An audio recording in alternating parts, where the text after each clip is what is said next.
प्यारे अभ्यर्थियों नमस्कार। स्वागत है आप सभी का आरपी स्टडी फेवर पर। और आज की क्लास बीएसटीसी की क्लास रहने वाली है। बीएसटीसी की जो भी तैयारी कर रहा है इसके साथ साथ पीटीटी के लिए भी ये क्लास इंपॉर्टेंट रहेगी। बीएसटीसी पीटीटी 2023 की तैयारी कर रहे हैं उसके लिए टॉप 1000 क्वेश्चन रहने वाले हैं जो आपके एग्जाम के अंदर बहुत ही इंपॉर्टेंट रहेंगे। परीक्षा में इससे बाहर एक भी प्रश्न नहीं आएगा, ऐसे प्रश्न अपन करने वाले हैं। तो क्लास को लास्ट तक देखना है। परीक्षा देने के बाद आपको बहुत खुशी मिलेगी इस क्लास को देखने का, या आपका फल मिलेगा। तो चलिए क्लास को स्टार्ट करते हैं। पहला प्रश्न है, खातौली है जो 1517 के अंदर खातौली की लड़ाई है में राणा सांगा ने किसको पराजित किया था। खातौली का युद्ध हुआ था 1517 में, उसमें राणा सांगा ने किसको पराजित किया था? मोदिनी राय को, महमूद खिलजी को, बहादुर शाह को, या इब्राहिम लोदी को। तो दोस्तों 1517 के अंदर खातौली का युद्ध होता है वो राणा सांगा और इब्राहिम लोदी के बीच में होता है, जिसमें इब्राहिम लोदी की हार होती है और राणा सांगा है इनकी जीत होती है। तो सही उत्तर आपका डी ऑप्शन हो जाएगा। जिस भी भाई बहन ने डी उत्तर बताया उनका आंसर बिल्कुल राइट है। दोस्तों अगर आप हमारे चैनल पर नए हैं तो चैनल को सब्सक्राइब जरूर करें, क्योंकि बीएसटीसी और पीटीटी का पूरा बैच है वो यहाँ पे निःशुल्क आपके लिए रहने वाला। नोट्स वगैरह सब कुछ फ्री मिलेंगे। और आरपी स्टडी फेवर से हमारा टेलीग्राम चैनल है उसको भी जरूर ज्वाइन करें। अगला प्रश्न आपके सामने देखिएगा। दूसरा प्रश्न है, जैसलमेर में जैसलमेर राज्य का गुंडा शासन नामक पुस्तक है, ये किसने लिखी थी? जैसलमेर में जो जैसलमेर रियासत थी दोस्तों, यहाँ पे जैसलमेर राज्य का गुंडा शासन नामक एक पुस्तक है जो क्रांतिकारी ने लिखी थी। उस क्रांतिकारी का नाम बताना है। सागरमल गोपा ने लिखी थी, गौरीशंकर हिराचंद ओझा ने लिखी थी, सीताराम लालस ने लिखी थी, या फिर दलपत विजय ने लिखी थी। तो देखिएगा सीताराम लालस राजस्थानी भाषा का शब्दकोश लिखा है। यह आपके प्रश्न यहाँ पे आएगा एग्जाम के अंदर कि राजस्थानी भाषा का शब्दकोश है ये किसने लिखा? बीएसटीसी 2020 में आया था। राजस्थानी भाषा का शब्दकोश किसने लिखा है? तो वो सीताराम लालस ने लिखा है। और जैसलमेर राज्य में गुंडा शासन नामक पुस्तक है ये किसने लिखी है? सागरमल गोपा ने लिखी है, जो जैसलमेर के क्रांतिकारी थे। अगला प्रश्न आपका है कि महाभारत काल के अवशेष है वो कहाँ से मिलते हैं? राजस्थान की प्राचीन सभ्यता आपके सिलेबस में दी गई है। राजस्थान की प्राचीन सभ्यताओं से आपके प्रश्न पूछा जाएगा कि महाभारत काल के अवशेष है ये राजस्थान में कहाँ से मिलते हैं? श्री गंगानगर से मिलते हैं, बेराट व नौ से मिलते हैं, माउंट आबू से मिलते हैं, या नलियासर से मिलते हैं? तो देखिएगा हमारी एक सभ्यता है जिसका नाम है बेराट और नौ सभ्यता। बेराट जयपुर के अंदर है, नौ है वो भरतपुर के अंदर है। इन सभ्यताओं से महाभारत काल के अवशेष मिले हैं। पांडवों के अवशेष, जो पांडवों के बारे में जानकारी मिलती है। बेराट जिसकी राजधानी मत्स्य जनपद की राजधानी थी विराटनगर, तो यहाँ से पांडवों ने अज्ञातवास वगैरह बिताया था, ये वगैरह हमें जानकारियां मिलती है। तो बी ऑप्शन आपका यहाँ पे सही हो जाएगा। अगला प्रश्न दोस्तों हमारा देखिएगा, ताम्रवती नगरी के रूप में जाना जाता है कौन सी सभ्यता है जिसको ताम्रवती नगरी के रूप में जाना जाता है? गणेश्वर सभ्यता, आहट सभ्यता, बेराट सभ्यता, या बागोर सभ्यता? ताम्रवती नगरी के रूप में किस सभ्यता को जाना जाता है? तो ताम्रवती सभ्यता जहाँ से तांबा बहुत सारा मिला है, इसे धूलकोट भी कहा जाता है। धूलकोट कहो, आहड़ कहो, यहाँ पे एक नदी है बनास नदी सभ्यता जिसको आयड़ कहा जाता है। तो बी ऑप्शन आपका सही आंसर हो जाएगा, आयड़। अगला प्रश्न देखिएगा, नेक्स्ट क्वेश्चन आपके सामने, राजस्थान में स्थापत्य कला का जनक किसे कहा जाता है? स्थापत्य कला का मतलब होता है मकान वगैरह बनाना, किले वगैरह बनाना, जो भी निर्माण कार्य करवाते हैं उससे स्थापत्य कला में कहा जाता है। तो ये स्थापत्य कला का जनक है ये किसे कहा जाता है? नरेश भूपत को, चित्रांगन मौर्य को, महाराणा कुंभा को, या वास्तुविद मंडन को? तो महाभारत दोस्तों यहाँ पे महाराणा कुंभा है, इन्होंने बहुत सारे दुर्ग बनाए। लगभग मेवाड़ के अंदर चित्तौड़गढ़ दुर्ग है उसका भी पुनर्निर्माण कराया था। इसके अलावा लगभग 36 के आसपास दूसरे दुर्ग बनाए थे। तो इसके कारण क्या है, इसको स्थापत्य कला का जनक कहा जाता है। सी ऑप्शन आपका राइट आंसर हो जाएगा। नेक्स्ट प्रश्न आपके सामने है, राणा सांगा और बाबर के बीच में ऐतिहासिक युद्ध कहाँ लड़ा गया?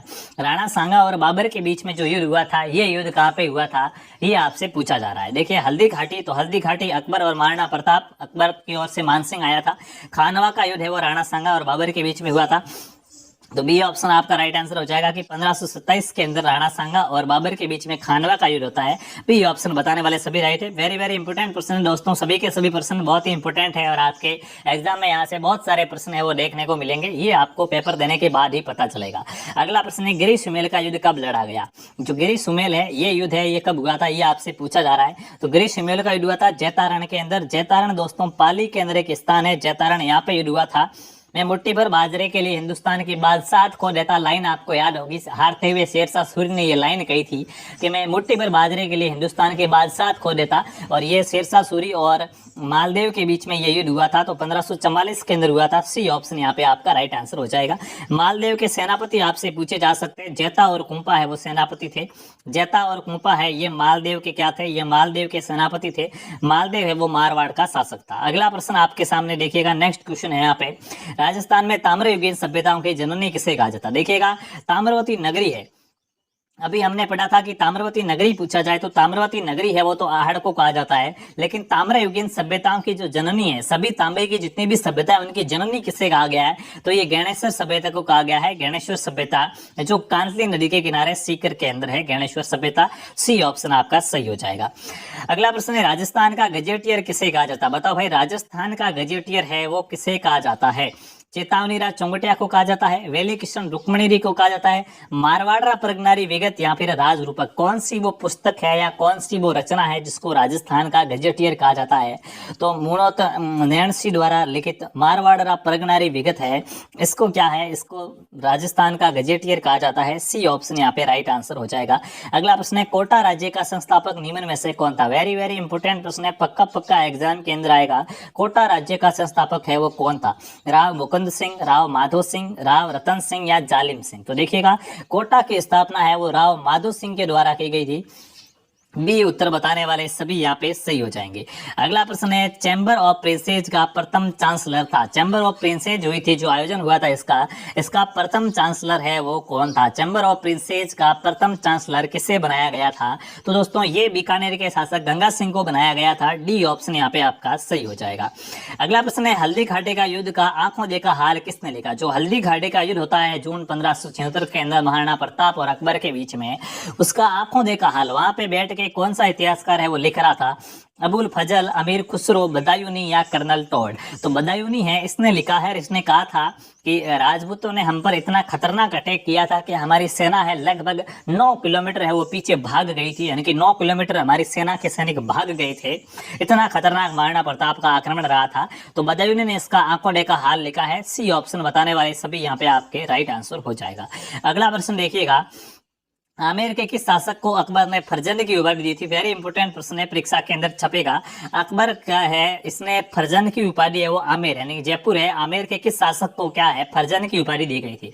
भगवंत दास को, ईश्वरी सिंह को, मान सिंह को या जगन्नाथ राय को? आमेर के किस शासक को अकबर ने फरजंद की उपाधि दी थी? तो देखिएगा, आमेर का वो शासक था मान सिंह। मान सिंह को अकबर ने फरजंद की उपाधि दी थी और सबसे ज्यादा मनसब भी दिया था। दोनों आपको याद रखना है। अगला प्रश्न देखिएगा, नेक्स्ट क्वेश्चन है, मारवाड़ के राठौड़ वंश का प्रारंभिक शासक कौन था? मारवाड़ जो जोधपुर और आसपास का क्षेत्र था, जोधपुर राज्य के अंदर आने वाला भाग था, इसे मारवाड़ कहा गया। यहाँ पे राठौड़ वंश ने राज किया है और इसका प्रारंभिक शासक है ये कौन था, ये आपसे पूछा जा रहा है। यानी कि इस वंश का संस्थापक है ये कौन था? राव सिंह, वीरमदेव, राव चूड़ा या रणमल? तो राव सिंह है ये राठौड़ वंश है मारवाड़ का, इसका संस्थापक है।